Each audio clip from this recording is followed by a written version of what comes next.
What we're going to do today is talk to you all a bit about international study opportunities. Obviously, the world is a big place. So, hi, Ellie. We're going to be talking specifically about the US and the opportunities for you as some of Wales's brightest students and the UK's brightest students and the world's brightest students to study in the US. But I want you to think about all of this quite broadly and transferably in terms of the opportunities that are out there for you. So that could mean studying, your whole degree. It could mean studying as a postgrad, a year abroad, a summer, or different forms of studying abroad. So, if you think this is just about going abroad for 4 years, don't think that. Just think broadly about this. The reason for this is, evidently, all of you were selected and admitted to the international study opportunities through SEREN for this summer, which obviously, unfortunately, we weren't able to bring to fruition, and have been participating in this program with Oxford. As a result, what we tried to do with this program, as you know, is to make it as liberal artsy as possible, and to make it broad and interdisciplinary by having the capstone project really lead the way. So you will have taken part in all sorts of different activities and lectures. So if that's something that you've been enjoying, learning about different areas of life science, not just focusing on, say, biology or chemistry, or thinking about the social sciences and human rights, not just economics, not just politics by themselves, then the US is a great place to study. So I spent time studying in the US and at a liberal arts college in Singapore, ELNUS, and really benefited from that. I'm not going to bore you to death with those details. A lot of you have heard me speak before. I'm going to hand it over to Rowena in the first instance. So Rowena is a director from the Fulbright Commission here in the UK and has responsibility really for US study, UK students studying in the US across the board, has huge amounts of knowledge. So she's our expert here today. But we also have a few other experts you'll want to hear from. So we have Kavya Ravichandran, who's a current student at MIT, with a particular fondness for Wales, having taught here through the MIT Global Teaching Labs program. And we have our very own Ellie Rees from Swansea, who is currently at St. John's College in Maryland. So both of them are going to share their experiences. And we might have one or two others join us later on as well. So they're really going to tell you about their experiences. And then at the end, we'll have a Q&A session where we can take questions. So without much more to say, Rowena, I'm going to hand it over to you as our expert today.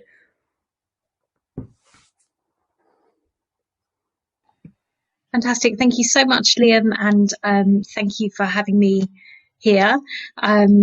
I describe myself as wannabe Welsh. That's kind of where I sit. I'm not Welsh, but I wish I was. So thank you for making some time to speak with me. And I know that everybody on this call, I can't see you all, and I don't think there's a chat that I can see you in or anything, but I just want to say congratulations to all of you for getting onto this program. And, I know how hard it is to enter the SEREN network as a whole, and then to be selected for the international program makes you doubly amazing. So congratulations so far. So I'm going to talk a little bit about studying in the US and why some British students choose to do that, and how to go about that, some things to think about during the process. So I'm going to share my screen, and I don't think I'm going to be able to see you all, but hopefully this has come through and I can see Liam. So if you could just give me a thumbs up if you can see my screen, Liam. Perfect. Okay, so fantastic. So, hi everyone. So yes, I'm work for Education USA here in the UK, and I help many British students apply to US universities. So I'm going to give you kind of a little bit of an overview of why you might study in the US and what that process might look like to apply for an undergraduate degree at a US university. So. What's different? This is often a question we get asked right from the beginning. What's different about studying in the USA? So there's a few things to know why a US undergrad degree is a little bit different to what we might be experiencing if you go to, say, Cardiff or Bangor or Liverpool or London or wherever. There are some things that make US degrees a little bit different. So the first thing is we're normally fairly good with the idea that a UK degree is 3 years long. An undergraduate degree normally lasts for 3 years. Whereas in the US, the standard length for an undergraduate degree is actually 4 years long. So that's already one of those big fundamental differences. That's what you would be looking at if you were to study in the US over the UK. It's a 4-year degree. But that's not the only thing that makes it different. It's America, so I've popped the idea of freedom here. So US degrees really do embody this idea of freedom, and US universities really embody this idea of freedom. So the first thing about a US university is, unlike here in the UK, where you might apply for a course at a UK university, in the US for an undergraduate degree, you go in undecided. So you don't have to know what you want to study. You don't have to choose whether it's physics or maths or history or whatever. You go in undecided, and you have this option to kind of shape your degree as you go. So maybe for the first 2 years, you'll be taking a range of different classes. So you might take some science, you might take some language, you might take some English, you might take some physics, all sorts of different classes. And then towards the end of your second year of the 4-year degree, that's when you pick what's called your major, which is the subject that you're going to major in. It's going to be your specialization for your degree. Okay, so you'll choose this major and you'll take many more classes in it, and you will be able to graduate from a US university with a degree in a particular subject. But it just means that you don't have to know what you want to study when you go in. And even if you do know what you want to study, you're really encouraged to explore lots of different academic areas. And for many British students, if you struggle to choose your GCSEs and then you struggle to choose your A-levels because you wanted to do them all, a US degree can be a really exciting option from that perspective. You'll also find this idea of freedom, unlike here in the UK, where the university system is a lot more it works in the same way. Each university works in the same way and is overseen by the UK government. In the US, universities have a lot more freedom to be quite different to each other. And so you'll find each university has a really strong personality come out. There are things that the students on that campus will care about. There are things that the university will care about. And so each university is quite different. And this is really important if we're thinking about studying in the US, because you want to know that the experience at one university will be really quite different to the experience at another university. So it's finding a university that's going to have the right kind of personality for you there. And then the other thing that this freedom means is that there is no one way of doing things. So unlike here in the UK, where we all use UCAS to apply to university, and we all can access the same funding, and we can all pay the same tuition fees to universities and the same living costs, in the US, there are no set ways of doing things. So each university can have its own deadline, its own application system, and you'll find that each university can choose what it sets as its fee to study at that university. So these are just some things that are really good to be aware of if you're looking at US universities. Okay, another thing about US universities that's quite different to here in the UK is this idea of holistic admissions, this holistic approach to their admissions. So you're probably familiar with the idea that if you apply to a UK UK university. The UK university will be applying onto a course, and the UK university will be really keen to have a look at your GCSEs and your ASs, and then your predicted A levels and your Welsh back and all of those kind of things to see your academic picture. And they may be interested, if you're applying for a chemistry course, they may be really interested in the chemistry research and the internships or work experience or anything else extra reading you've done about chemistry. In the US, those things are all important, but a US university wants to know a bit more about you. It's this holistic approach to studying. So it's not just going to lectures and submitting essays. US universities really put value on learning both inside the classroom, but also the things you're doing in your spare time outside. So that might be the clubs and the activities you get involved in, or volunteering. Education happens both in the classroom and outside, and that's a really kind of vital part of a US university. So when they're coming to an admissions decision, like I said, they're not just going to be looking at your academics. They want to know that they're great. And if you're in this room on this program, we know you are amazing. You got the grades to get into the Seren network, and you got the grades to get into this program. So we know you're amazing, but they'll also want to know about other parts of you. So not just your grades, but also when you have any free time, how do you spend that free time? Do you have a part-time job? Do you have to look after your younger siblings? Do you take part in a drama club? Maybe you play some sport. Maybe you are involved in your local faith community. Maybe you volunteer in some way. All of these things are things that a US university wants to know about, and they'll be making an admissions decision that will take into account all of these different things. And so that's one piece. And then you've also got this idea of fit. So fit is the key to getting admitted to a US university, and particularly highly selective universities, like the kinds of ones that many students apply to. So this idea of fit is really important. Fit is this idea that it's not just about perhaps somewhere you've heard of or somewhere that is academically strong, but you're going to want a university that is where you are a good fit for that university, and that fit is a good fit, that university is a good fit for what you want from your education. So really looking at that holistic sense of who you are and the things that you want from your education. You'll also be wanting to measure, how does your personality fit inside the university's personality? So going back to that idea of personality, how does that fit with what you want from your education? And then finally, also another piece of fit is funding. So we'll talk a little bit more about money in a minute, but not all universities are equal when it comes to funding. And so if you are going to need some money from the university to make the dream happen, then there's not a lot of point in identifying lots of universities that don't have that money there and available. And we'll talk about how to find that money in a second. Okay, there's a couple of other things that are a little bit different between UK universities and US universities.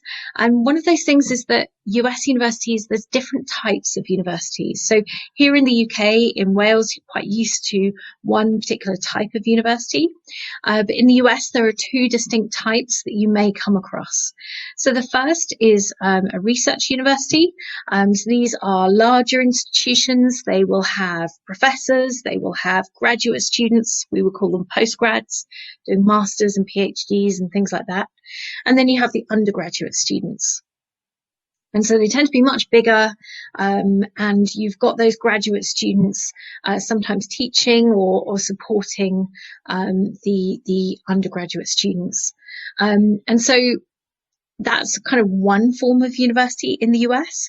But what you'll find is also something called liberal arts and sciences colleges in the US as well. And it's just something that we don't really have an equivalent of here in the UK. A liberal arts and sciences college is a smaller university, and it's only for undergraduate students. So you have the professors and then you have the undergraduate students. There are no graduate students there. And they really focus on this idea of this holistic education and then specializing into your area of your subject discipline. But the great thing about a liberal arts college is that you get a situation where the professors, they're research producing professors, just like a research university, but they are able to mentor and work with students at the college who are looking for opportunities. So, for example, it's not uncommon. Many of the students I've worked with who have ended up at liberal arts and sciences colleges have had opportunities to do things like take part in research, or even get published even before they finish their undergraduate degree, just because there are no graduate students there to kind of take some of those opportunities away. Okay, so I'm just going to give you a couple of examples. So this picture is of Reed College. Reed College is in Oregon. Students who go here are known as very intellectual. They have a really strong honor code. So students are given their exam, they get to take it away. The professor says, I'd like you to spend an hour or whatever on it. And the students are trusted to do the exam within an hour, within the conditions, and then bring it back to the professor. But they're allowed to do the exam whenever they like. This college is somewhere where Steve Jobs started out his university education before going off to found Apple.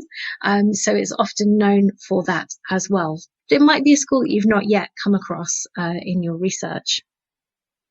Another example of another university is another liberal arts and sciences college, is Trinity College in Connecticut. Trinity is a little bit more preppy, perhaps. There are amazing sciences, there's a business program, but as well as all the arts and humanities. So again, it's another example on a different coast of one of these smaller universities. And then finally, this is a picture of Vanderbilt University. Vanderbilt is in Nashville, Tennessee, well known for its music scene. This is an example of a research university. So you have your undergraduate students, you have your graduate students, and you have your professors. It's a much bigger university. I think there are 3 or 4 hospitals attached to it, and a major kind of research park, as well as the university that you can see here. So a very, very different style of university from these smaller universities that we were just looking at. Okay, so what does an admissions process look like, and what kind of timeline might you be on? So it's a really good question. So here is the answer. So what I would always suggest to students to do is start out by getting familiar with some universities, doing that research, discovering these US universities. There's no one place to go to find these universities. Unfortunately, it's about doing that research and discovering different universities, using their websites, using social media, discovering a university that's going to be a good fit for you. And you can be doing that right now. If you plan to apply this year, this is a great time to be doing this process. Okay, and then you'll start to engage with admissions officers. So admissions officers at US universities, these are the people who make decisions, who read the applications from the UK first, and they expect to hear from students. So if you've got questions, you can start to engage with them and start to really put yourself out there to help that process. So then you're going to want to put together an application and submit it. And so the kind of timeline here is you apply the year before you plan to enter the university. So if you were looking to go to university in the US after the end of your A-levels, so September 2021, August, September 2021, then you would be looking to apply in this autumn. So that would be my kind of timeline. So putting together this application form. So some universities will have their own application form. Some universities use something called the Common App, which is still separate applications, but it kind of uses one different form to fill in. So you can start to put that together and submit that to universities this autumn. Okay, you may be interviewed by an alum. Unlike UK universities, an interview is not necessarily part of the process, but you might get an invite to an interview with an alum who will want to tell you all about why they love their university and why you might be interested in studying there too. Your application will be read by an admissions officer, and they will start to identify whether you are a good fit for that university. You may go to an admissions committee to make a decision. And you're normally getting decisions kind of springtime of year 13. So that's kind of when this is happening. And then ultimately you get a decision from the university, normally by April. And then you make your decision before the 1st of May, which is when you commit to studying at a US university. So I hope this was kind of a sense of the timeline and the steps that you need to take. You can do this alongside applying to UCAS. US universities don't count towards your UCAS limits, so don't worry about that. But it's just a kind of sense of the process as we go. Okay, funding. If I could see you all, I'd ask you, please feel free to put your hand up if you've ever heard that US universities are expensive, but I can't see you. So I'm going to assume that some of you may have heard of that. And sometimes people say to me, yes, but Rowena, I've looked at a website and it is really expensive. And I say, yes. The websites that all US universities have to put what's called the cost of attendance on their website, and the cost of attendance is per year, and it's sometimes can be quite a scary number, particularly if you're looking at a private university. But, and there is a big but, it doesn't necessarily mean that that's what all students are paying to attend. So the cost of attendance, first of all, is not just tuition fees. So in the UK, we often talk about tuition fees, but the cost of attendance for an American is not just the tuition, but it's also the living costs to attend that university. So room and meals and a meal plan, and maybe some estimated costs for like personal expenses and books, and sometimes if you're an international student, costs for flights and things like that. So universities roll all of that together. So if you're comparing it to a UK university, you're going to want to think about a room and halls and books and food and train tickets home and all of those things when you're comparing like for like. So that's the first thing to say. And then the second thing to say is, again, there is funding available. So you're all super high achieving students. You are amazing. I know that. So if you're prepared to be open-minded and kind of really engage in this process, you could well find that US universities may be affordable for you and your family. So some universities, but not all of them, will offer what's called financial aid. And financial aid is money that students use to help pay for college. So some universities will offer financial aid. Some universities offer what's called a scholarship. This is money that they give you to attend their university. So scholarships, way to think about them is because you're the best at something. So maybe you're the best athlete, or you are the best cello player, or you have the highest grades of somebody applying from the UK, or you're in the top 10% of people applying to that university based on your academics. Could be a variety of different reasons. Each university will have its own set of scholarships and own reasons for giving them out. But they are gift money that covers the cost of college. Could be a small part of the cost of college. It could be a lot of the cost of college, or all the cost, including your living expenses. Depends on the university and the scholarship. And then there's also something called need-based financial aid. And the easy way to think about this is money you would need in order to be able to attend. So some of the schools that you may well have heard of, let's say your Harvards and your Yales, but many, many others besides, also offer this kind of money. They do not offer scholarships. And so need-based money is money that they look at the cost of attendance, the cost to go to that university, including your living costs. And then when you apply, you will submit a form that talks about your family's financial situation. So whatever your resources are available to your family, you will put those out on a sheet and on a form as you apply to the university. And if the university wants to admit you, what they'll do is take that information about your family's finances, and they will work out what they think is reasonable for your family to contribute towards that cost. And then what they'll do is, if they want to admit you, then they will make up the remaining difference in gift money, free money. So it could be that your family doesn't have a lot of resources available, which may mean that the gap between what's available to the family and the cost of attendance is actually really big. So that may mean that you get a lot of need-based financial aid. Or it may be that your family has more resources available, maybe both parents in work, good jobs, earning money. Maybe they're paying more, but there will still be a gap there. So the university will make that up, but it might not be as big as the other students' gap.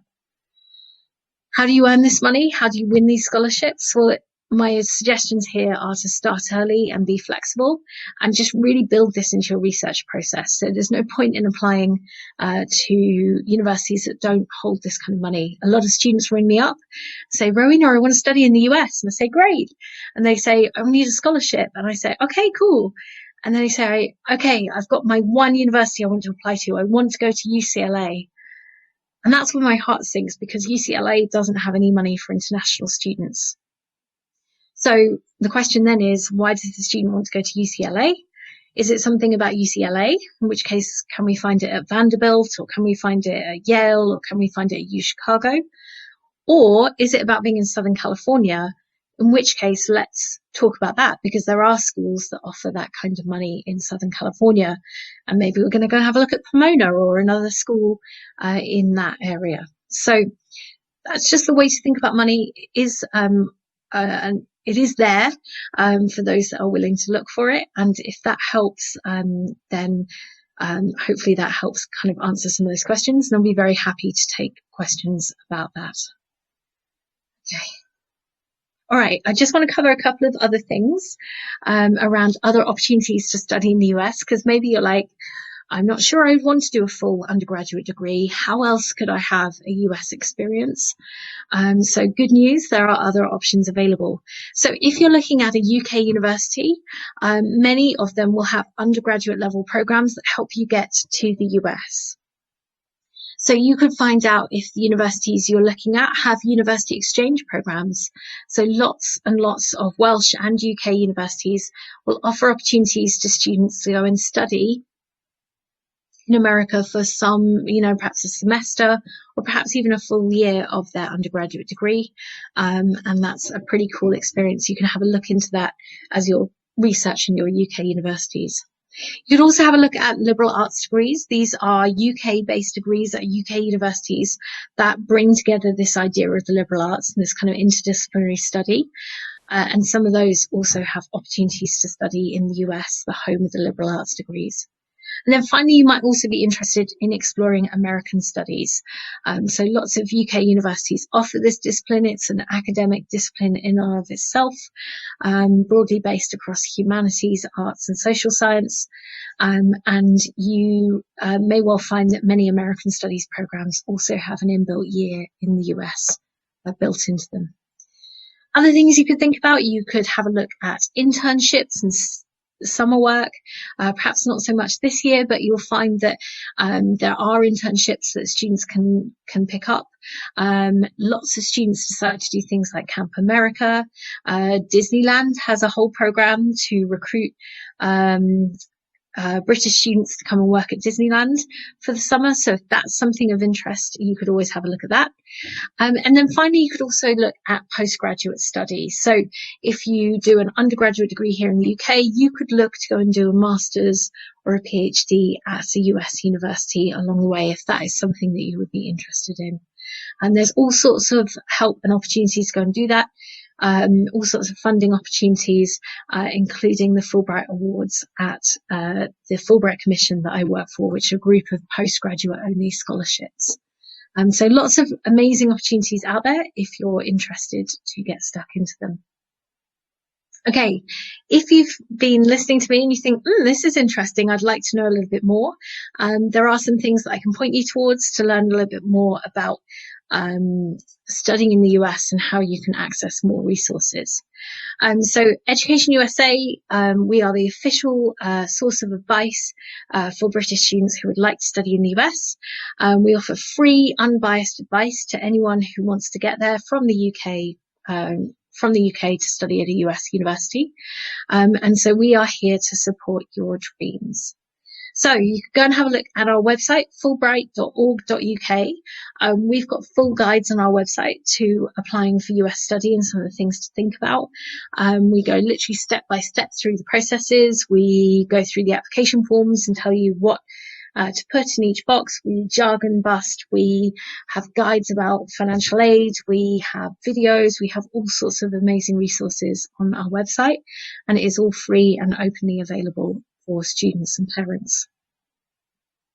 We also hold lots of events. At the moment, all of our events are online about studying in the USA. So we cover things like general how to study in the US for undergraduate students, through to specific topics. So,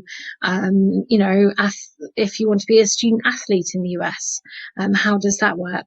We cover workshops on, sciences and studying sciences in the US and so on. So there's a whole range of events that are always changing, and you'd be very welcome to come and have a look at those on our website. And then also we are holding our USA College Day 2020, which is our giant university fair where we have last year we had 170 US universities that flew in to meet students from around the UK. And last year we held it in London. I actually haven't updated this slide, which is really bad of me, because it is not going to be in London this year. Instead, it's going to be a virtual fair. So this is an amazing opportunity to meet US universities who are specifically looking for incredible British students just like you. So it will be held at the end of September. It's just for British students, and it'll be held online. It's free to attend. You'll be able to log on, and I'll make sure that Liam has the details about that. But here is a picture of last year's event in person. So we will be doing this, but online. And it may well be that you bump into or meet a university that becomes the perfect fit for you. We also take questions by phone or by email. So if you have any questions, you can find our contact details on our website. We are happy to help, especially if you've got questions about that process and want some help figuring those things out. Okay, and then I'm going to finish up there. I don't think we're going to go to questions straight away. I'm hoping I can hand over to Liam and to Ellie, I think. And yeah, pass over back to you. And then I think we'll do some questions in a bit. Cool. Thank you so much, Rowena. Yeah, that was brilliant. Very quick tour of everything to do with US education, US university applications. There's so much in there. So I would just say to everyone, when Rowena and I were thinking about what to include, this could be like a 4-hour long thing. So do engage, look up the Fulbright website, get in touch with them. I know Ellie will reiterate this in a minute, but a massively valuable resource, and always more than happy to help. So do take advantage of that. One thing before I pass it over to Ellie to say more, from the presentation, I was just thinking about the interview process, and it seems like there's a lot to be done. There's a lot of research. The processes are different. The timelines are slightly different. And one thing to kind of highlight is that the interview process for US universities is also different. The type of interviews, what they look for is different. It's more about identifying students who are very motivated and curious and driven. And so your interview can be, it's less about sort of grilling you on how much chemistry you know, but actually more about finding out, are you someone who's really curious about chemistry or history or whatever that passion is? And are you someone who's going to take advantage of the wealth of opportunities at some of these, brilliant universities in the US? So just don't be put off and scared by any of that. So I interview students applying to Yale and always try to just make sure that they're kind of like relaxed about that whole process. It can be fun as well. And use it as a way to, it forces some introspection, use it as a way to learn about yourself at the same time. If you feel like that's a lot there, it can be enjoyable. That's all I want to say. Ellie, can I hand it over to you just to talk a bit about yourself, your background, what you've done, what you've achieved in the last couple of years? That would be brilliant. Sure. So I'm Ellie, for those who don't know me. I come from Connecticut, kind of close to Swansea, like Liam said. I'm a rising sophomore, which means I'm going into my second year at the moment. During the pandemic, I'm still in the US, so it's interesting. Random facts, I was the first cohort to go to Yale Young Global Scholars, and Rowena saved my life and helped me get to university. Trust me, she is one of my few fairy godmothers who are in her team. And fairy godfather, I suppose, with Sam. But Anyway, they are amazing. So take advantage of this opportunity because not everyone knows about Fulbright. And if you do, you have a huge advantage over a lot of people because they will help you to the T. It is amazing. So I'm very thankful. So I go to a little university nobody knows the name of, even I didn't until a couple of weeks before I applied, really. St. John's College. There's 2 campuses, one in Maryland, Annapolis, which is like 40 minutes from Baltimore, an hour from DC, and there's one in Santa Fe, New Mexico, which is the other side of America, which is really cool. So I can go between both campuses if I want to. So fingers crossed, junior year, I'll be going to Santa Fe, get some sun, climb some mountains. So it's really, really cool because like Rowena said and Liam's been showing us, every university in America has its own personality. So my application process, I'm one of the students that could not make up my mind what I wanted to do. For UCAS, I applied to a different subject for every university. Maths, Anglo-Saxon, Norse and Celtic, religion, Arabic, made no sense. No sense at all. I can't make my mind up. So I study liberal arts now. So my actual degree will be a liberal arts degree, which sounds really strange. My college is very niche. It's every subject for 4 years. I start right at the beginning of Western civilization. I start with ancient Greek. And by ancient Greek, I don't mean classics. I mean I learn the language ancient Greek. I translate ancient books like Aristotle, you guys will know, Thucydides, Herodotus, all weird people from the beginning. I also read maths from the beginning of Western civilization. So I start with Euclid, Ptolemy. So I learn people who made so many mistakes. Ptolemy was not right. He thought that the earth was in the center of the universe and everything else rotated around us. So I learned the things that were wrong and see how they became correct.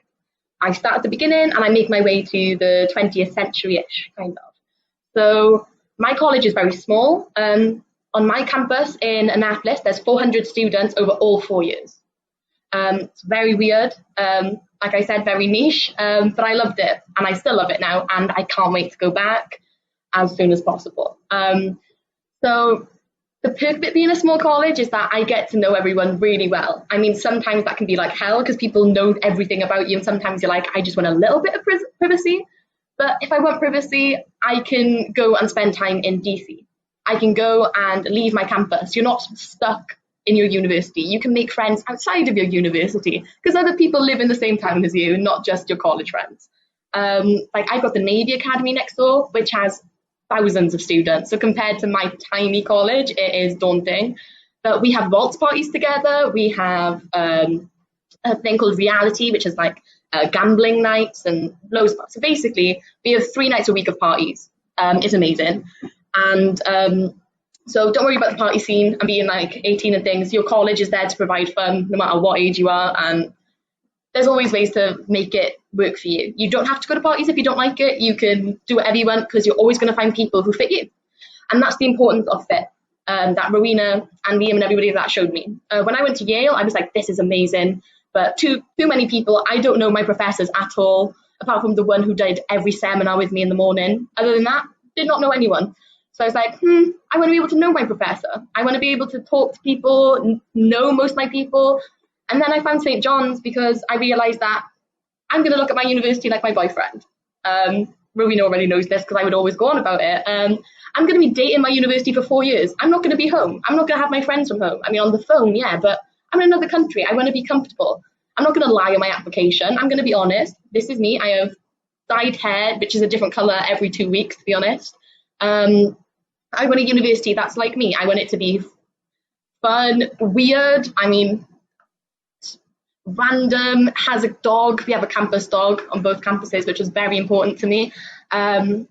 Close to big cities or in a big city, I didn't mind, but I also wanted that close familial feel, like a proper community, and that's what I have here. I mean, I've stayed over my tutor's house. Every class that I have, there's no whiteboards, there's no need for electricity, to be honest, in my college. We only have blackboards and a table, and 15 of us for every class sit around a table and talk. That's it. It's all discussion based. And that's me, and it's perfect for me. So as we were talking about interviews earlier, when you go, be yourself, don't lie. The university is looking for you. You are dating this university for 4 years. Why be somebody else? Because when you go, you cannot fake who you are for 4 whole years. You're going to be unhappy. Don't worry about prestige. Don't worry about anything like that. Do what makes you happy, because prestige at the end of the day for 4 years is not going to be the only thing that makes you happy. You're going to want to love the subjects that you're doing, or if you're like me, every subject, even though some of them stress you out.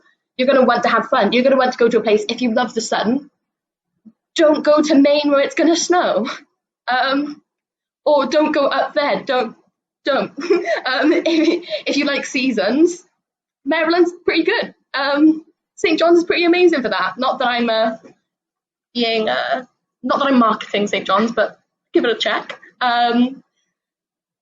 It's just, you need to focus on yourself. Be selfish in this decision making. Don't listen to your gran who's like, I've heard of Harvard, you're going to Harvard. No, be like, I mean, this is just really random, but I applied to Cambridge and got in. My gran's so depressed I didn't go. But I'm so much happier here.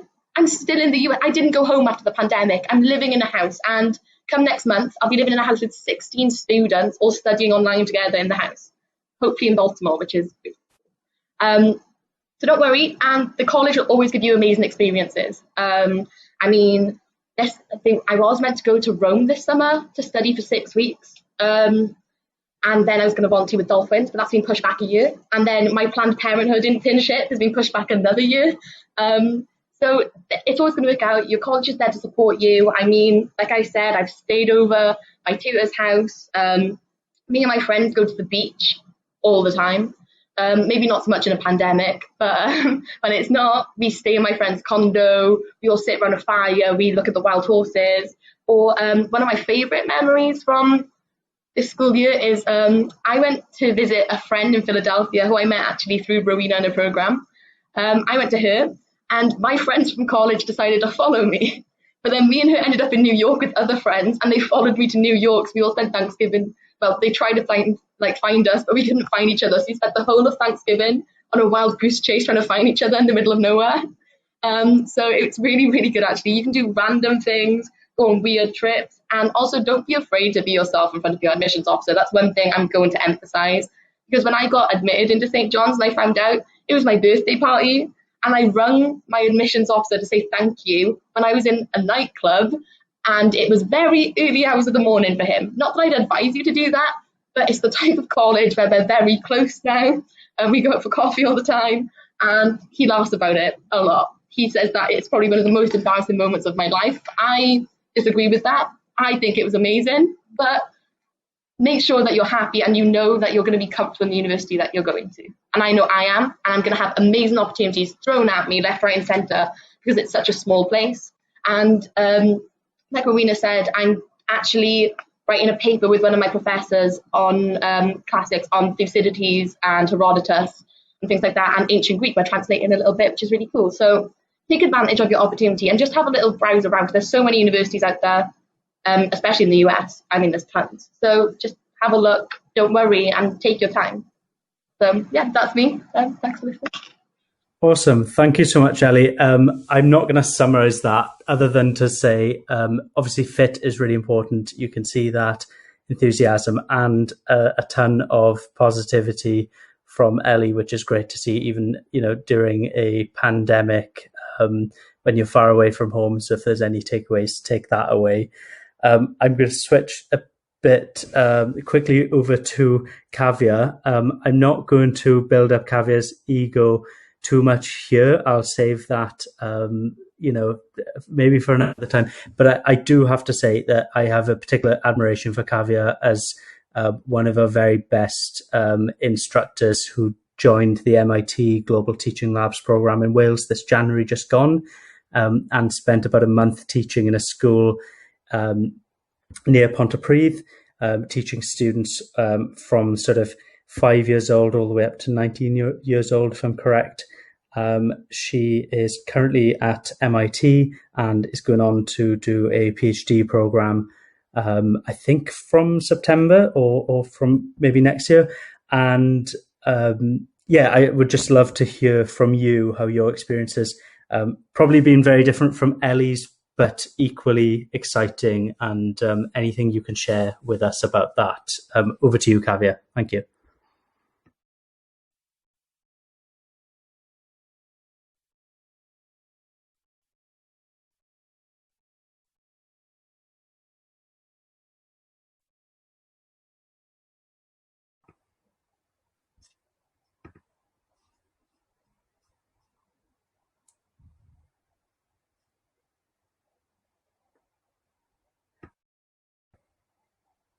Kavya, I don't think I can hear you. Can anyone else hear Kavya? Oh, I was muted. All right. Sorry. I thought it was just me. Okay, over to you. You'd think I'd have learned by now. So thank you, Liam, for the introduction. I just finished my bachelor's and a master's in engineering at MIT. And I really do echo everything that's been said so far about fit at American universities. I started reading about MIT when I was 14, and they have these admissions blogs, and so I would just read them, and it'd be like current students talking about their experiences, and I really fell in love with the place that way. I applied when I was in my last year of school, and I sort of, on like a very like subconscious level, knew that that was where I wanted to be, but I didn't let myself feel that because it's really hard to get in. So I was very lucky that I did get in. And when I went there, I found that the place was everything that I dreamed of and more. It was definitely not, it was not easy. There were a lot of late nights of work, and there were a lot of, there was a lot of like academic and personal growth that came with the 4 years of school, of undergrad.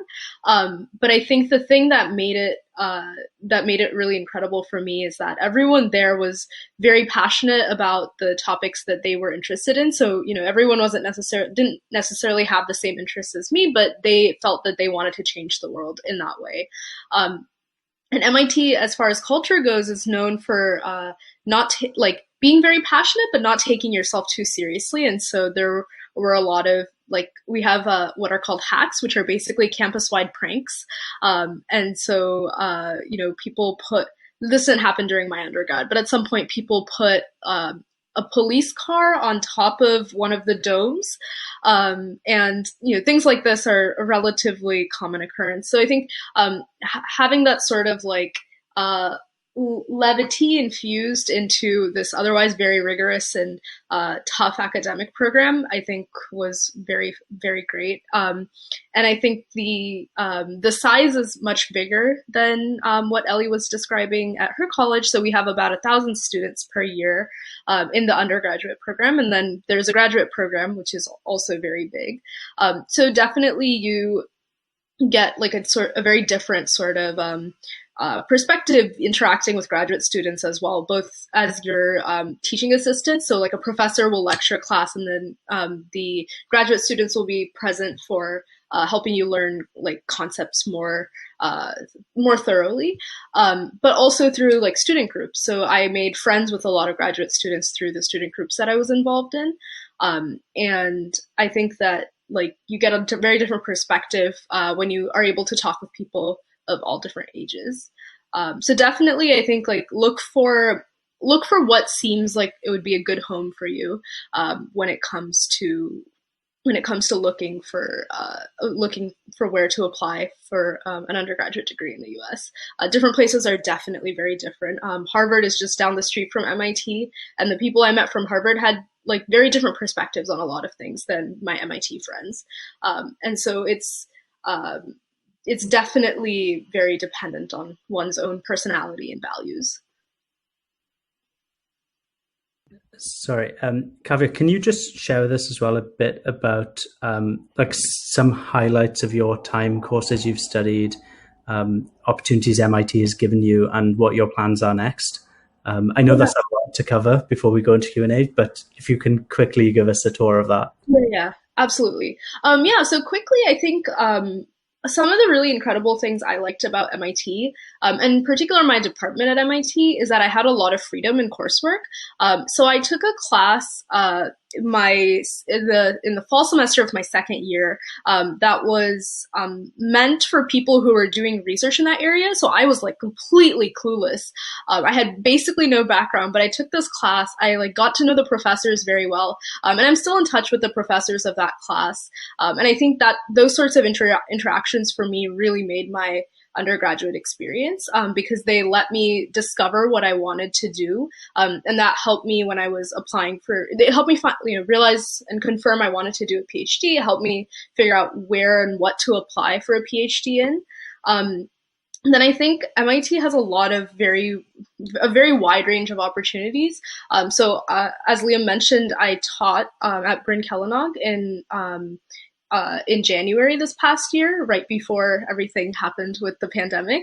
And that was an incredible opportunity through MIT's Global Teaching Labs program, where they send students to secondary schools in different countries throughout the world for the month of January. So MIT has this January term where we can do whatever really that we want.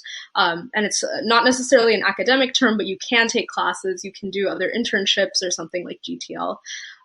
And I'll be starting a PhD this fall in theoretical computer science, and so this is something that I really got to explore in a lot of depth during my time at MIT, and that definitely like sort of the access to the resources definitely helped me make that decision.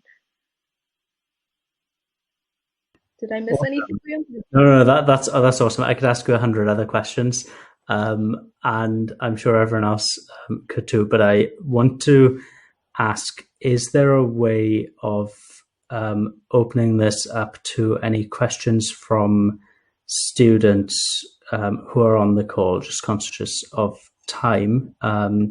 Is there anything? There's nothing appearing on my screen like a chat box or anything like that. Can you see anything? Okay, let me see. I worry that that's actually not going to work.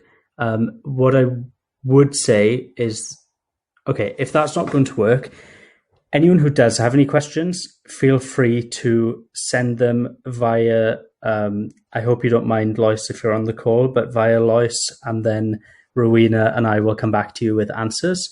And if those questions are specific to Ellie and Kavya, then we will do the same, and I'll try and sort of coordinate any of those questions. So if you have any burning questions, do feel free to submit them by email to Lois, who's managing all of the logistics. And again, if Lois, you're on the call, apologies. Yes, you are on the call. Apologies, Lois, if I'm just adding more things, but I think that would be really, really useful. I have some things that I can ask.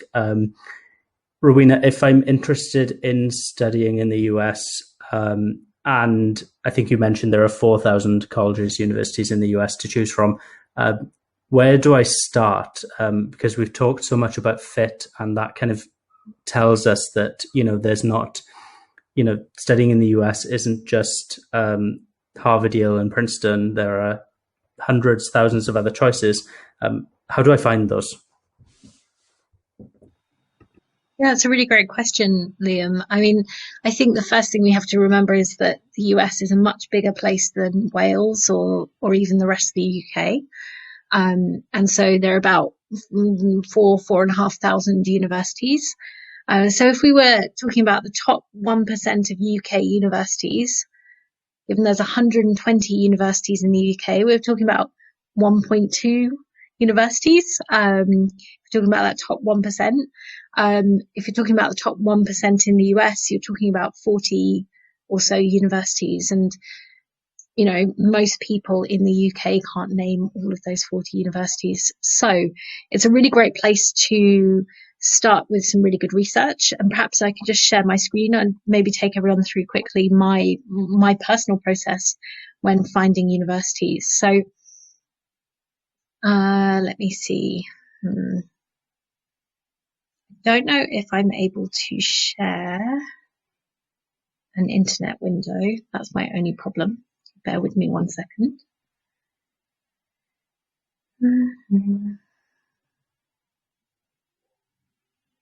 Sorry, everyone.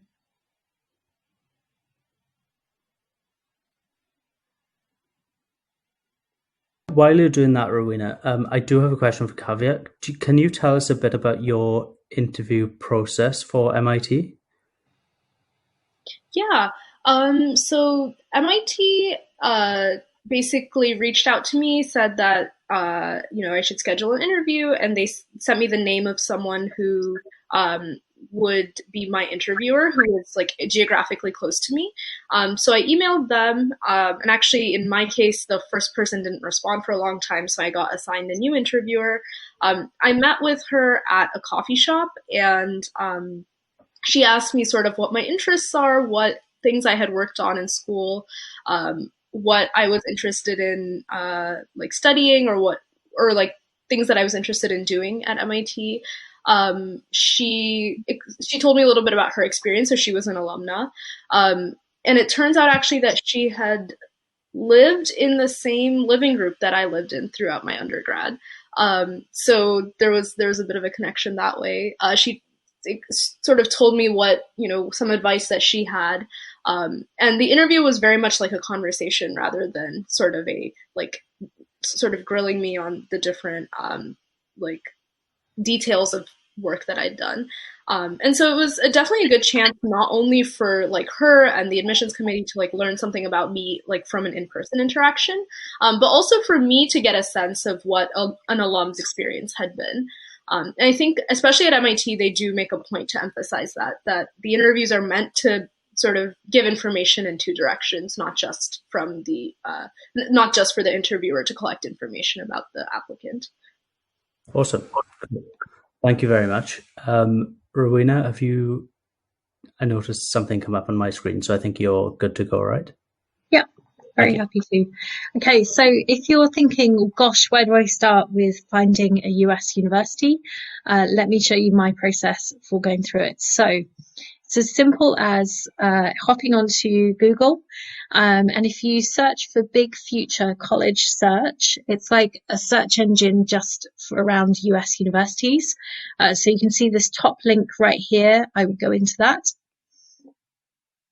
And on a laptop, you get something that looks like this. And like I say, it is like a search engine. There's 3,700 of the 4,000 plus universities are listed in here. And it's got these really helpful filters down the side to help you start to narrow down from 3,700 options into some more realistic places to start your research. So the places I often start with, type of school, and I'm looking for a 4-year, I want to do a bachelor's degree, so I'm going to look for a 4-year university. And I've decided I'm okay whether it's small or big, whether it's a single-sex school or a mixed school, don't mind. Americans use the word school, it also means university. College, it means university. All three of these words mean the same thing. So now I've got lists of universities here, but I don't know anything more about these. They're all offering a 4-year degree. I'm a SEREN student. I'm a wannabe Welsh person, but I'm also a SEREN student, which means that I know I'm looking for somewhere that's going to be possibly quite academically selective. So I'm going to choose most selective and very selective to start narrowing my choices. And I've already gone down to 264 universities, which is great. Next thing I'm interested in is location. Now, perhaps I've been reading about the US, I've been learning about some of the opportunities out there, so I'm going to maybe pick a particular part of the US. So in this particular case, I've been learning a lot about Texas. I'm interested to see what schools might pop up in Texas. So I'm going to choose Texas here. And close this section. And we're now down to 12 results, which is suddenly a whole lot more manageable than the previous example. Okay, so I'm now in Texas, and then there's this really important section. So let's say I know that I'm going to need some scholarships or something to help pay for college. So I'm going to come into here. In this paying section, it says percentage of a financial need that a school can meet. So let's say that I know that my family has been struggling. Maybe I have a single parent who has lost their job recently. So let's say that I know I need all the money to make this happen. So I'm going to set that slider up there. This is it's not saying that you will get 100% of your need met, like 100% of the cost met. It's saying that the school, if you didn't have any money, the school would be able to meet 100% of that need. And then there's a really crucial little box down here called international students, financial aid available for international students. That's a really important box to tick because we are all international students. Okay, so I've now narrowed my list right the way down, and actually I'm down to 2 results, which makes things really easy. Now, let's say I'd had a lot more results. I could pop in here and start looking at, do they have an engineering major? Maybe I'm really into engineering, and so I would be interested in engineering. So I could start to filter my results there as well. So I've still got these 2 results. I'm going to pop into Rice University. And as I go in here, I can start to research a particular school, right? So I now know Rice University, Houston in Texas. Here's a picture. Here's some information about it. But I might not know a lot more than that. What I will tell you all is that Rice is one of the US's top, particularly for things like sciences, materials science. It's an incredible university. It's also historic in that John F. Kennedy stood on Rice's campus and announced the United States in 1962. He said by the end of the 60s, we will be on the moon. It's also based in Texas, so there's kind of a big astronauts, kind of space side of things as well. So we can pop over to the Rice website. Here is the website. So I want to make sure I'm having a look here. I've got a picture of the university. Great. I've got lots of information, perhaps about things happening on campus. I can start to see if this is the kind of place that I would like to be.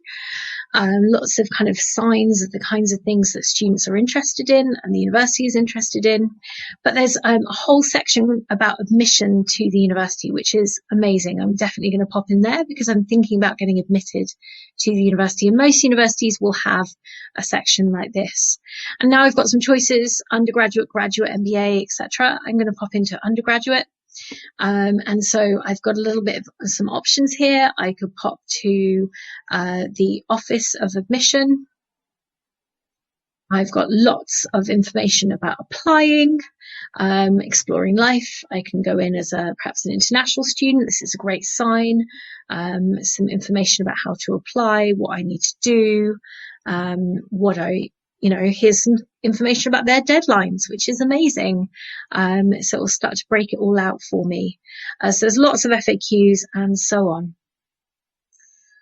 which is a great news. Also on this international page, there is a section about financial aid and scholarships. First of all, what I'm going to do is quickly go into this section back on the previous page and have a look at the cost and aid. And just popping in here, I can have a little look around. What is the cost of attendance? Here is the cost of attendance. This is how much it would cost to attend a university like Rice. And you can see here they've got the 2020-2021 cost to attend. They've got tuition fees, room and board. They've broken it down into books, personal expenses. So they're estimating that the total cost to attend a university like Rice would be $69,000, which is approximately around £50,000 or something, which is, for most people, crazy amounts of money. So you might be thinking, oh gosh, I should stop there. But what's really interesting is just a little bit back on the previous page, it was talking about commitment and affordability. So it offers domestic students knee-blind admission. And so there's also information here about information. Additionally, Rice meets 100% demonstrated need for undergraduate admitted students, inclusive of international students, through financial aid, whether they qualify for the Rice investment. So that's an amazing indication that there is money available at this particular school. Back to this international page. Let's see, is there some information? At Rice, we believe cost should not be a barrier to attending one of the finest universities in the country. We admit students from all socioeconomic backgrounds and fund many students who might not otherwise be able to afford a Rice education. International students who receive need-based aid will have 100% of demonstrated need met with institutional grant aid. That means that if you couldn't afford anything towards the cost of studying at Rice and they wanted to admit you and you had filled in the application for need-based financial aid, they would meet that entire cost of $69,000 per year for you to go and study at Rice. So I'm just putting it out there. That's how it kind of works. And you can kind of discover how that process works.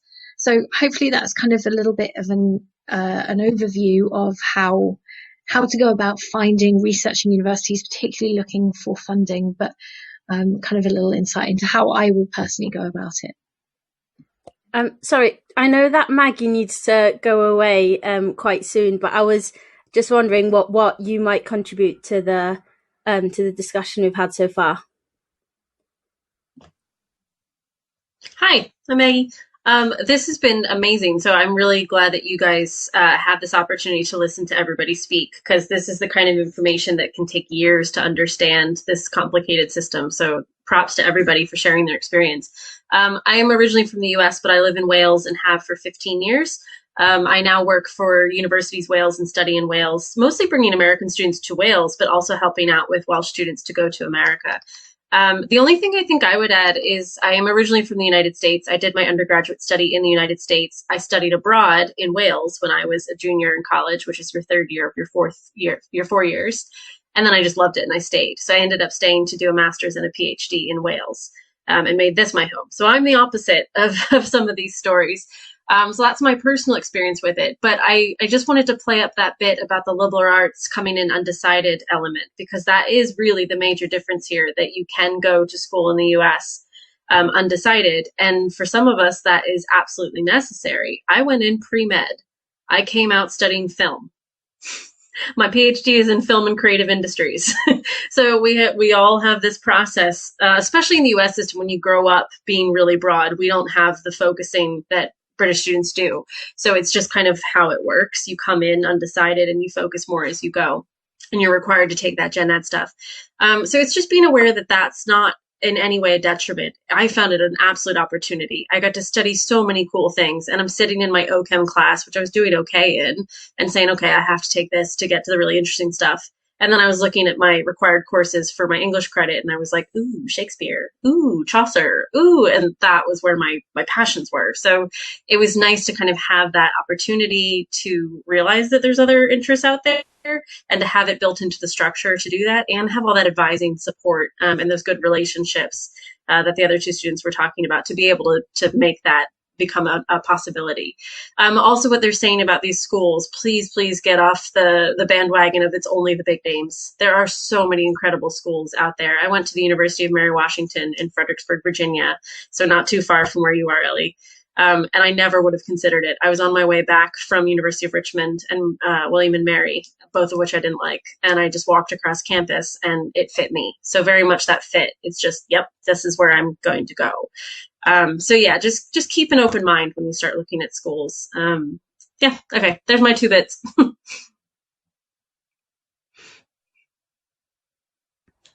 Awesome. Thank you so much, Maggie. And I really appreciate particularly that point about the value of liberal arts.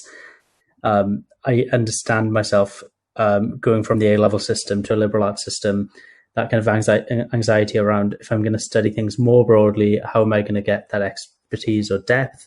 But you do through 4 years. And in fact, I found that you end up getting more depth because you can transfer your knowledge across different areas. And so, yeah, if that's something that any of you are concerned about, then it's really good. You've got like many examples here of where that's actually worked and, added to, people's progression later on and what they've been able to do. Thank you so much, all of you. I hope that you've all found this useful. Like I say, if you do have questions that you want to send in, feel free to send them our way. And, we'll get back to you with our answers and perspectives on things. I don't know if quickly, sorry to take a step forward and then back. I do have one more question for Rowena around perspectives on visas and COVID and things like that. I don't know if you want to share a bit on what you're doing at the moment and your perspective on the future in that light with regards to US study. Yeah, over to you. Fantastic. You're thinking in terms of being a UK student looking at... Yeah, being a UK student and, what are the challenges? Should that put someone off studying in the US? Obviously, it's very uncertain, but we've got another year until our current CERN students might embark on their US studies. So just like, my perspective, and then I might see if Ellie has anything to add. But, I think at the beginning of 2020, I don't think any of us saw 2020 working out like it has done. And I know that we've all just lived through a lockdown. And, Welsh universities, UK universities generally, and US universities are all having to adapt to keep students safe, and to keep everyone healthy, and not spread the pandemic around too much. So the thing I would say is that the US is a really big country, and therefore the situation is very different in different parts of the US. But US universities are spending a lot of time to think about how they can adapt and keep students safe. Some students this year, like some UK universities, are teaching mostly online. So too are US universities. Others are able to run in-person classes.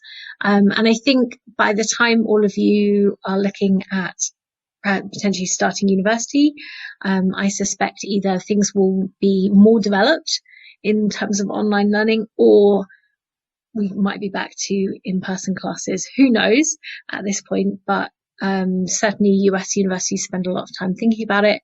And I think if it's something that is like worrying to anyone, like spend some time looking at what US universities are doing, and then perhaps you and your family can talk it through. What would it mean once you've had a look at what the university is doing, or if you email the universities themselves and ask how they're protecting international students, you may get some information back that helps you make informed decisions in that sense. And then the other thing I'd just say is, to study in the US, you need a student visa, that's granted by the American government. So Ellie right now is there as a guest of the US government. And so that's the kind of situation there. You have to qualify for the visa. You can't just move to the United States. And there's been a lot of discussion about how to keep students safe. At the moment, students who have a valid visa are exempt from the travel bans that currently are in place for the rest of us in the UK in terms of visiting the United States. Yeah, and I think that's really good.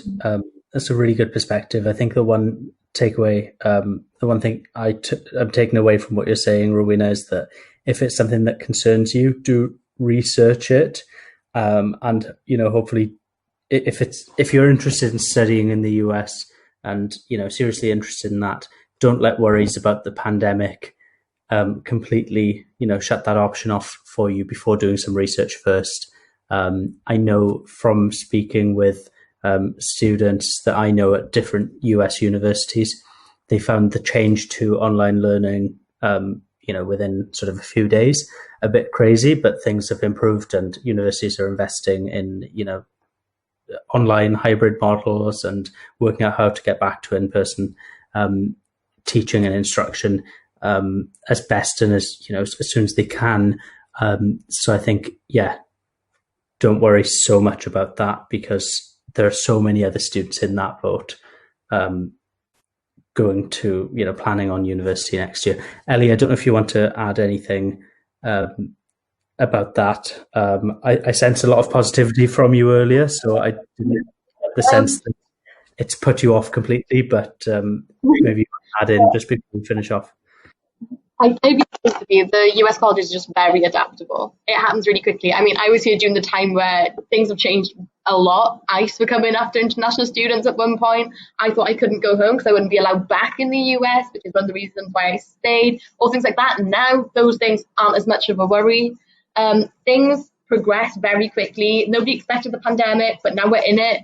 People have to adapt quickly. They have no other choice. So things change and are ever changing, but they're getting better, and they're treating international students better, a lot better actually. I don't live in fear of having to fly home tomorrow. So it's all good. I think, there's no need to worry about it now. I think it should be sorted by the time you guys are getting your visas. Cool. Okay, well, yeah, thank you so much, Ellie. Thanks, Rowena. Thank you all for attending, for coming on to this today. Like I say, send any questions through. I hope you enjoy the rest of this week. I know it's getting later and you've got capstone projects and essays and stuff to do, so we should let you go. Yeah, just thank you very much, diolch yn fawr, and look forward to seeing how the rest of your week goes.